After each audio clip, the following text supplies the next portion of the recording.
There's something called the Osiris Shaft, which is located directly under the causeway between the Sphinx and the Second Pyramid. And it goes about 100 feet underground. It's carved out of the limestone bedrock. It's the creepiest place I've ever been in my life. It's disturbing. Why is it disturbing? I don't know, Joe. Well, there's human bones in there. I stepped on it, I didn't even know. What? Yeah. Even the most seasoned archaeologists have been uneasy about a mystery that lurks beneath the Giza sands, referred to as the Osiris Shaft. This underground labyrinth is much more than just a place of rest. Inside the second level of the Osiris Shaft system. And as I was researching in preparation for this expedition, I came across a research team that had taken chemical analysis of the material that you see coating this container. It contains enormous stone sarcophagi, wet rooms and human remains placed in illogical ways. History wasn't the only thing unearthed here. The distinction between myth and truth became hazy. From perplexing technical achievements to frightening rites that mimic Osiris's mutilation, the shaft calls into question all of our preconceived notions about ancient Egypt. History is therefore far less neat than we would want. Herodotus and rediscovery turn the legend into reality. Whispers reverberated around the Giza plateau for ages. There were hollow areas beneath Khafra's pyramid's causeway, according to guides. Travelers recounted tales of secret rooms located far below the desert bottom, and villagers related tales of flooded passageways. Until one name kept coming up, Herodotus. Most of these stories were written off as the typical blend of mythology and exaggeration. Around 450 BCE, the Greek historian traveled to Egypt and recorded something that would confound academics for centuries to come. He explained a hidden tomb beneath Giza, a water-enclosed room with a coffin on a stone island. The body of the sarcophagus is under the water, and it's at least 3 times the size of the lid. It sounded less like a report and more like a myth, the kind of story that is more appropriate for a fireside tale than an academic journal. A man-made lake, a stone island, and a sarcophagus in the center everything. Many Egyptologists even rolled their eyes at the story, blaming it on Herodotus's penchant for vibrant details. Ultimately, he was regarded as the father of history. But some detractors also branded him the father of falsehoods. Myths, however, have a tendency to obstinately hold on to the boundaries of reality. Giza residents had been pointing out locations where the ground seemed oddly empty for ages. Youngsters vowed that if they stomped their feet, they could hear echoes. Additionally, locals around the causeway talked in whispers about shafts that were carved deep into the rock and held stagnant, murky water. Unaware of what might be hiding beneath their feet, tourists walked by overhead. Then, the rumor broke out in 1933. One of the most renowned archaeologists of his time, Salem Hassan, was in charge of excavations in the Giza complex when his group discovered a vertical shaft hewn into the bedrock directly beneath Khafra's causeway. At first view, it appeared to be just another incomplete tomb or possibly a well. However, the scene became uncannily familiar as the team descended with lanterns in hand. A chamber was reached via the shaft, and from there, another shaft descended even more. In other words, it was frighteningly similar to the account that Herodotus had provided centuries earlier. Though the shaft had other intentions, Hassan was interested. The squad ran across an unrelenting foe as soon as they started exploring. Water. The lower floors developed subterranean pools as a result of the frequent seepage of groundwater into the chambers. Hassan dedicated all his efforts to resolving the issue. The pumps roared and rocked. Every day and night, machinery clanked. However, additional creep returned regardless of how much water was eliminated. He battled the weather for 4 arduous years in an attempt to drain the site and uncover its mysteries. However, the desert was ruthless. It's still unclear what's inside the chamber, but the dream scenario would be finding artifacts like these. Ultimately, the water prevailed. He didn't leave empty-handed, though. He meticulously recorded what he could. The shaft had several floors and was almost 30 meters deep. Inscribed on the rocks, he discovered sarcophagi wedged into niches, rectangular chambers, later 26th dynasty tombs, and even proof of a sort of underground passageway beneath the causeway itself. Hassan determined that the shaft was from the Site period, circa 600 BCE, based on his observations. Though impressive, it is barely worthy of Herodotus's flimsy mythology. Consequently, the so-called Osiris shaft faded back into obscurity. During the hot summer months, kids splashed in its water. Without the slightest hint that there was a 30-meter mystery beneath their feet, tourists passed by the pyramids. The shaft was merely mentioned in dusty excavation reports for many years. The late 20th century then arrived, bringing with it technology that at last potentially poses a threat to the old groundwater. Dr. Zahi Hawass enters. If you're familiar with contemporary Egyptology, you've undoubtedly heard of him. A man as well known for his scholarship as for his personality, in the vein of Indiana Jones, has set out to investigate what Hassan was unable to. With more advanced pumps, brighter lighting, and a crew committed to getting to the bottom, he returned to the Osiris shaft in 1999. You know, Susie, it's amazing because this is the first time that they excavate underneath. This was not merely a matter of resolving an archaeological snag for Hawass, bringing myth to the fore and posing the question, was Herodotus really telling the truth? During their descent, the squad came upon both disappointing and unnerving. They went into the first compartment 6 meters below. In the darkness, there were no glittering golden treasures. There were no painted walls or ritualistic prayers on the stone. There was nothing in the room but plain, silent limestone. It didn't even appear to be a graveyard. It appeared to be a threshold, a portal designed to direct the living deeper into the abyss. I excavated this section, you know. I discovered 2 red grass coffins and 6 rooms carved out of the rock.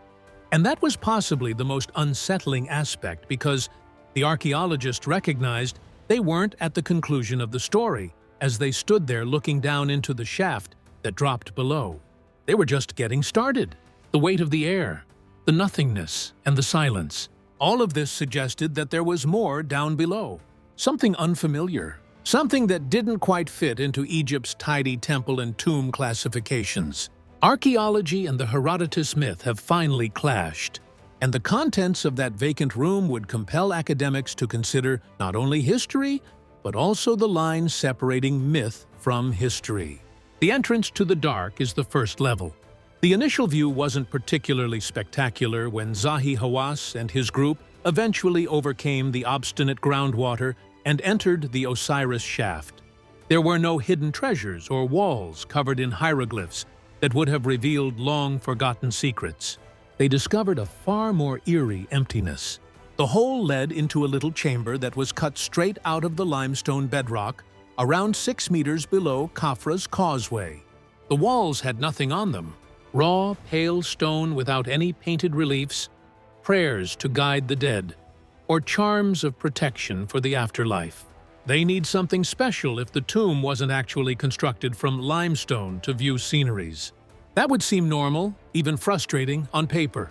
However, it was extremely unnerving when viewed through the lens of Egyptian archaeology. This is the reason. The tombs in Egypt were never empty. Even the most basic ones had an offering or inscription of some sort. The deceased were not merely laid to rest. They had rites, symbols, and words to prepare them for eternity. It was odd to be silent. Silence was purposeful. Furthermore, there was more than just visual silence in this room. The archaeologists were standing in the stagnant air when it felt nearly tangible. It had the feel of a checkpoint rather than a graveyard. The room was cramped, almost cramped. Footsteps became faint echoes as the stone swallowed sound. There was little ventilation, and the air was dry and heavy. The mood was like being in a sealed box, according to one team member. After a few minutes inside, even seasoned archaeologists acknowledged that their nerves grew weak. The dread was not of collapsing. They had faith in the stone, but a deeper uneasiness.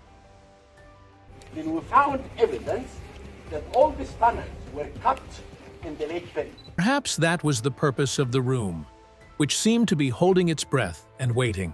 This wasn't supposed to be a destination, based on the lack of ornamentation. It served as a threshold, a location intended to change people's states of existence. It was a corridor rather than a tomb to rest in. The shaft below appeared to beckon, still wide open and descending more into the ground. The secret was not the chamber. It was a request to pursue it. Naturally, the circumstances did not exactly call for courage. Every stream of wood over stone sounded like a warning, because there was only a small staircase leading down. The light from their torches was sucked up by a pitch-black vacuum in the shaft beyond. Imagine being in a small area in that heat, knowing that the only way to go is down into a hole, and having no idea what is ahead. Isn't it already warm? It's humid, I see. Yes. Any person who had even the slightest sense of claustrophobia would have immediately turned around. This, however, was Zahi Hawass. Furthermore, there was no option to go back. Their lights peered into the darkness as the group assembled at the shaft's edge, revealing only more stone and shade. They were reminded of the deluge Hassan had battled decades before by the faint drip of water echoing upward from somewhere below. Despite their bareness, the walls conveyed a message more powerful than any hieroglyph. This isn't what you're looking for. The sarcophagi and room of bones are on the second level. As we descended 12 more meters into the shaft, the air became colder, the stone walls became smoother, and the apprehension intensified. The beam from the archaeologists' flashlights eventually broke through the shadows, revealing what appeared to be a stage for a ceremonial theater rather than a tomb. It opened into a rectangular chamber on the second floor. Its walls cut quite accurately. The limestone had black gaps along the edges that yawned like wide mouths, awaiting light that had not touched them in thousands of years. The stars of the chamber were crammed into these nooks. Even contemporary cranes would be unable to move these two enormous sarcophagi. One of them had been pressed firmly into position, blocking off what looked to be an eastward entrance. That storage wasn't arbitrary. That was a purposeful obstacle, as though someone had long since wished to ensure that nobody or nothing ventured any farther. Everywhere we dig a hole in the desert, it seems. The strange part comes next. These were blank sarcophagi, silent slabs of stone without any single mark, hieroglyphics, painted gods, or cartoons declaring ownership. The crunch of bone beneath the feet was the only sound to break the hush. Human remains, but not complete skeletons, were scattered on the room floor. It appeared to be unkempt later interment at first view, a random assortment of broken ceramics and pieces of bone, but upon closer examination, the details became more bizarre. Numerous bones were exclusive to the right sides of the bodies. Right arms, right ribs, right legs. Just the halves, no left sides. The uncanny pattern was confirmed by an orthopedic physician who was brought in to examine them. It wasn't a coincidence. It was a purposeful location. The myth of Osiris strikes archaeology like a hammer at that point. Legend has it that Osiris, the god of the afterlife, was betrayed by his brother and was then killed, dismembered, and strewn all over Egypt. Through divine devotion, his wife Isis collected the pieces and brought him back to life. That was not merely a fiction of dismemberment. In Egypt, it emerged as one of the most significant religious concepts. Here's the inconsistency, though. The preservation of the entire body for the afterlife was a concern of the Egyptians. Each organ had a specific role. Each and every bone was important. Since the soul couldn't endure forever without completeness, the main point of mummification was to preserve the cat's physical body. To make sure every piece was magically electrified, lists of body parts were even repeated in literary scriptures. What was happening here then? Why would a cemetery purposefully scatter human body parts? This chamber was about breakage, if Egyptian religion was about wholeness. Was it a ceremonial reenactment of Osiris's own mutilation? Perhaps that was the real message carved in the silence of those stones. Not a tomb, but a test. A place built to challenge the living, not to honor the dead. The deeper they descended, the more the old world seemed to whisper that some doors were never meant to be opened. In the hollow air of that chamber, surrounded by the broken remains of ritual and myth, archaeology and legend finally blurred into one. Whatever happened here, it was not meant for mortal eyes, and yet, once seen, it could never be forgotten. Egypt still keeps its secrets, and somewhere beneath the sand, Osiris is still waiting to rise.